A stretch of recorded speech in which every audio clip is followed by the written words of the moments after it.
Idriss Guebnon, père de deux enfants, au GIS, Anferni et Malika. Déjà pour mon fils aîné, c'était la meilleure solution. Du moment où on partait de l'Allemagne pour s'installer au Cameroun, l'opportunité d'avoir une école qui propose l'allemand comme première langue était déterminante dans le choix. Tenu par une Allemande, voilà, avec ses propres enfants au sein de cette école, c'était la garantie. Un temps soit peu de la qualité de la qualité du système et de la qualité des services proposés. Le fait que l'école soit trilingue, le fait de pouvoir passer du français à l'allemand, de l'allemand à l'anglais et inversement, reste quelque chose de relativement atypique, unique, surtout unique à son genre, qu'on soit en Europe ou qu'on soit au Cameroun ou en Afrique de manière générale. Ce que propose cette école est juste unique en son genre.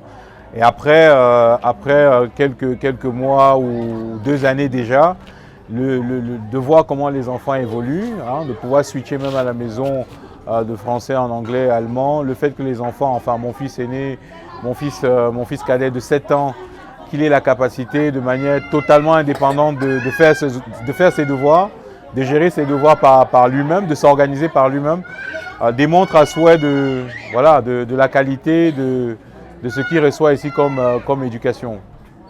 De toute façon, s'il fallait compétir avec des Européens, les Asiatiques, les Américains, bien entendu, l'enfant aujourd'hui, de mon point de vue, enfin l'enfant de demain, le fait déjà de pouvoir avoir ses armes linguistiques démontre qu'il sera à armes égales face à d'autres enfants. La digitalisation, de mon point de vue, ce que je peux faire comme suggestion, c'est la digitalisation.